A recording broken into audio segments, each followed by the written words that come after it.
How's it going, everybody? Chris Card's back through the mail Monday. 8 returns for you today on this last week of September. Santa Barbara, California for our first return, and we've got a 74 Topps card signed by Jim Coburn. Jim Coburn inscribed 1973 All-Star. Also signed a 73 Topps, 72 Topps, and a 76 Topps. We're just missing the 75. 10-year career for Jim. Threw a no-hitter in 1977. Of course, All-Star 1973 got him to inscribe that on my 74 Topps card for the set. Spent most of his career with the Milwaukee Brewers, 5 years, including being on the Brewers Wall of Fame. Awesome signer, went on to coach many years in the big leagues after his playing days were over with. There you guys go, Jim Coburn, our first of 8 returns today on this final week of September, and of course, the final week of baseball. Of course, this time next week, we will know all of the playoff races. They will be over with. We will find out who's going to the playoffs, and it's going to be pretty intense on a few of these races. Regardless, let's move on, guys, to return number 2. Next up is another Jim from North Texas, Jim Duffalo there on the address label with a historical Texan figure on there, I think. That's not Sam Houston. Sam Houston did not have a beard like that. And you Texas history buffs know who that was, if I can get this open. Let me know in the comments down below, and I can't get this open. It's got perhaps answered questions in return, because there's a lot of stuff in here, and yeah, we got questions here. Finally got them out. Very nice to get this back from North Texas, Texas. We got, yes, answered questions right there. We've got Jim Duffalo there, signed beautifully there with his Major League Baseball debut. He's got an awesome signature. I think he's got an asterisk or a star that he dots his eye with in Jim. Very unique. 5 years in the bigs, gotten to 141 total games. Spent pretty much all 5 years with the Gigantes there. Did play 22 games with the Reds in his final year in the bigs in 1965. 18 years of pro ball overall. Did coach in the minors for the Giants briefly after his playing career was over with. Jim Duffalo, nice return. Let's see what some of his answered questions are here. How many autograph requests do you typically receive each week or month? He says probably about 20 or so a monthly in spring, the fall, spring, and I can't read that. If anyone can read that, let me know. Is there any pet peeves you have? He says, no, nothing, just appreciate the fame. Do you still follow the game? He said, no, too much going on, changes, unfair rules, I think unemployed, unfair rules. That sounds all right. I don't know. Players in general, lot of stuff, he said. Determined? He said, take care and God bless. Thanks. And then he signed it one last time. Awesome return. Great responses from Mr. Jim Duffalo, even though I could not quite read them. Anyone can straighten it out for me in the comments, please do so. But we got the general gist of what he was saying. Awesome return from Jim. Let's move on, guys, to return number 3. All right, friends, we've got Cleveland, Ohio for our 3rd return of the day. If I can get my finger in there, let's just do that. There we go. And we've got Joel Skinner on an 87 Topps card. Joel Skinner also signed an 89 Upper Deck for the set, both cards for the set, as well as an 85 Topps father-son card with his dad, Bob Skinner, who was a catcher in the 50s and 60s. Joel Skinner with a 9-year career. The heir apparent to Carlton Fisk. In fact, in 1986, they moved Fisk out to left field and wanted Joel Skinner to be his replacement, but he hit like 125, didn't work out very well, and they shipped him off to the Yankees after that. Spent 3 years on the Yankees, 3 years on Cleveland before calling it a career in 1996. Went on to coach in the Cleveland organization for quite a few years after that, even with a stint managing the Cleveland Indians in 2002. Taking over for Charlie Manuel, who was canned after a contract dispute sometime in July. There you guys go. A great return from Joel Skinner. Let's move on, guys, to return number 4. Trenton, New Jersey for our next return here. And I'm almost out of those Life magnified stamps. Man, I had so many of those. We've got an 88 Topps card of Pat Pillo. To Chris, best wishes. 85 Topps card. Team USA card. Of course, he was on the 84 Team USA Summer Olympic team. That featured, of course, Will Clark, Mark McGuire, among others.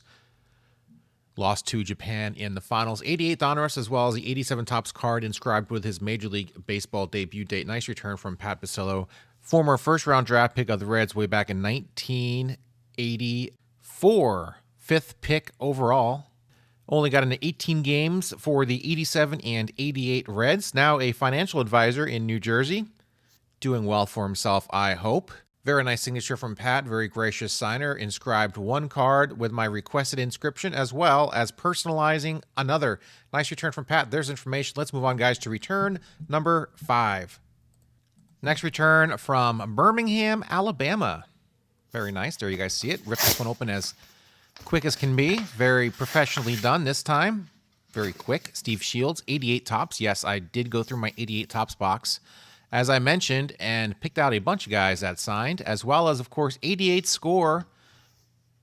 Both versions, both the rookie and traded update set, as well as the base set. 89 Topps and 87 Topps signed for the set. 5-year career for Steve Shields. A little bit of a lackluster career. 5 different teams in those 5 years. Got into 102 games as a righty reliever. Played for the Braves, Twins, Royals, Yanks, and the Seattle Mariners. You guys know at one time I opened up a box of 88 Topps on the beach with the tide coming in. Quite the thrilling cliffhanger of a box opening. It was a new series I was brainstorming, Extreme Box Opening. Since everyone and their mother was opening up boxes of cards, I really wanted to take it to the next level and make it exciting and different. Was I able to open up all 36 packs before the water got me? You'll have to watch that video to see. It's back there somewhere like 5 years ago. That's right, I was pulling Tom Glavine's left and right and dodging Sea Life and Foam and the awesome force of the moon. And I'm going to be honest with you guys, there might be a few granules of sand still in some of these send-offs of these 88 Topps cards, which, yes, I am directly sourcing from that very box opening many, many years ago. Very fun day that was for me and my good buddy Russell, 2S's, 2L's. Had a great day at the beach on the Oregon coast. Absolutely unbelievable. The wind was actually not that bad. Otherwise, it would have been impossible. And the wind on the Oregon coast is relentless. So the fact that I was able to go there and film that video on that day is a miracle unto itself. All right, guys, I've done enough sidetracking. Let's keep going with the returns. All right, Shreveport, Louisiana for our next return here. And we have my index card, my protective index card, as well as my letter of request to Mr. Lee Smith. Lee Smith on an 84 Topps. And an 89 Upper Deck card signed for the set. Big Lee Smith, 2019 Hall of Fame inductee. 478 career saves. $30 a card. Had to get these 2 cards signed for the set, though. 18-year career. Spent 8 of those years with the Cubs. 4 of those with St. Louis. In fact, it was with St. Louis when I got my first and only in-person autograph on a Phillies program back in Veterans Stadium, probably back in 1993, probably. Went down there where the stands jut out at Veterans Stadium there in left field on the field level and got his autograph on the program. Very exciting time for me. Still have that program somewhere. Someday I'll find it and I'll show it to you guys. I wish I would have had these 2 cards on me at the time. It would have saved me $60. Of course, that was my only in-person as a kid. As an obnoxious adult, I've gotten quite a few autographs at games. And some of you guys know what I'm talking about. Relievers, 5th starters, Mike Cameron, Bubba Trammell, Toyoshi Shinjo, a few of the guys I can name off the top of my head that weren't relievers that signed. And someone asked me a little while back, do my letter of request change for people that sign?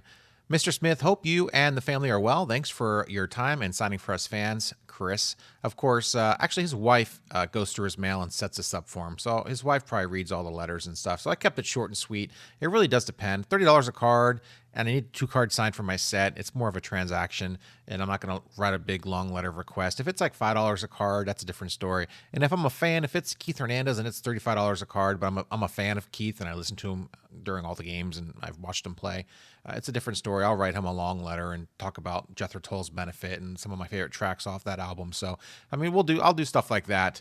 It really does depend on what they're charging, how much, and of course, how big of a fan you are of that player. So this was short and sweet because I know he doesn't read it. I know his wife sets all that stuff up for him and lays it out and gets it signed and takes the money and stuff. So kept it short and sweet. Your mileage may vary, depends on whether you're a fan of the player or not. And there you guys go. Let's move on, guys, to our next return. The Metroplex in Cleveland for our 7th return of the day. And there's some tape on here, so let me navigate this safely here so I don't tear anything in here. Looks like we got some more questions answered here. Very nice. Returned from, we'll find out who in a second. I think the cards are wrapped up in the questions here. And we've got Eric Raich. Eric Raich here on a 1976 and 77 Topps card. First round draft pick out of USC way back in 1972 of the Indians. Got into 19 games in 75 and 76. Didn't quite have the career I'm sure he wanted. Let's see what he responded to, as I did ask him some questions and he did answer them. Let's see here. What do you think of the new rule changes in MLB? He says, I hate the new rule changes. No, he said, I hate the new rules. Let's not put words into his mouth here. 2, who was your favorite teammate? He said Alan Ashby. In fact, this is actually kind of an old question here. How many autograph requests do you typically receive each week or month? He says 10 a month. Is there something out there you would like those that request autographs to know? Pet peeves, annoyances, etc. He says, I am grateful still that they ask. And he says, do you still follow the game of baseball? Is there a team you root for? And he says the Indians, and he underlined it, and he kind of spelled it a little wrong with the A and the I transposed there, but that's all right. He said the Indians, and he underlined it, which means he probably doesn't call them the Guardians too often. He probably doesn't like the name change either.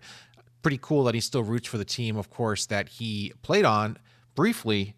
19 games in 75 and 76. I think I already mentioned that. I mentioned that again. There you guys go. 7th return from Eric Raich. 9th return. Awesome return. Awesome to get those questions answered. Always fun to see what these guys have to say. Let's move on, guys, to our final return of this week's Through the Mail Monday. North Houston, Texas for our final return of this week's Through the Mail Monday. Hope you guys liked the video. Hit that like button down below if you did. And we've got Bob Kerney here, the legendary TTMer himself. Bob Kerney here, 87 Fleer, 2 Fleer cards. Looks like a Donruss card. And an 84 Topps card signed for this set. Very nice return from Bob Kerney. 8 years in the big leagues, 4 years with Seattle, 3 years with Oakland. And only 2 games with the team that drafted him way back in 1977, the Gigantes. 1 plate appearance, and he walked 1,000 OPS for the Giants before being shipped off. I've gotten him before, and yes, I told him to keep whatever cards he wanted to keep. I sent him 6 cards. Clearly, I did not need 6 Bob Kerney cards signed. If he signed them all and returned them, I would be secretly thrilled. He did keep a few, sent back a nominal amount. Very nice return from Bob Kerney. Like I said, I'd rather him have the cards than me have unsigned Bob Kerney cards in my collection because, I mean, all the cards in my collection would be better signed. So that is my opinion on the matter. Nice that he kept some cards. I knew he kept cards, so that's why I sent him some extras and told him to go nuts. So glad we had a mutual beneficial exchange. I for some ink, him for some cardboard, and that is it for this week's Through the Mail Monday. Look at this week's haul. Quite a few cards. In fact, I think I'm going to go with the Joe Shipley return from last year. Last week, I actually had a, call it some sort of a glitch as far as the audio is concerned, but the audio was not where it should have been, strangely enough. I guess, every time I tried to hurriedly do a video, something always bad happens. So, I mean, at least I didn't encode it in like 144p or 140. I think it is 144p. So that's good. But I screwed that up. So I'm going to actually do the Joe Shipley one with the proper audio on this video as well. So you get a bonus return and actually get to hear what I said when I opened up the Joe Shipley return from last week, of course. And great week of baseball here. The Mets just got done taking 3 out of 4 from the Philadelphia Phillies. Speaking of saves, save number, 255 of Edwin Diaz's career was a 2-inning save tonight, a 2-1 victory on ESPN Sunday Night Baseball. Very exciting game. Phillies, of course, they can wrap up the division sometime next week against the Cubs or somebody. Don't do it at Citi Field. That made my day, as well as staying 2 games above the Braves for the wild card, as well as pulling even with the Diamondbacks, who, of course, them and the Padres have just not been losing. So very nice. Braves have also been winning quite a few games of late. So tight race for the wild card in the Mets world, my fandom world. Very happy to be watching meaningful baseball towards the end of September. Something, if you told me a few months back that I would be doing, I would tell you you're crazy. That's not happening. But lo and behold, very happy. Even if something crazy happens and they don't make it, although I would be try not to be crushed, but I'd be crushed. That'd be quite a collapse. They should. I mean, they got 3 games against the Braves, and they got a few more games against the Brew Crew, who wrapped it up already, so probably not going to get the Brewers' best effort. But we'll see how that goes. But anyway, guys, here is the Joe Shipley return from last week. Joe Shipley return, and then I'm signing off. Thanks, guys, for watching. See ya. All right, next return number 5 from St. Louis, Missouri. 2 more returns after this one, in case you guys were keeping track. And we've got a signed index card from, it looks like, Joe Shipley. Joe Shipley, who was a pitcher, pitched for the 1958, 59, 60 San Francisco Giants, signed a 1960 Topps card very nicely. 2 1960 Topps cards, as well as a 59 Topps Sporting News card. Love getting those signed, of course. Did send him 2 of each card, asked him to keep the extras. Looks like he kept 1 of the Sporting News cards. Got into 29 games in that 4-year period for those 2 different teams. Joe Shipley, another one that passed away at the age of 88 just a few months ago in May. Lucky to get these cards signed this year. Some more vintage to add to the collection. Very nice return from Joe Shipley. Let's move on, guys, to return number 6.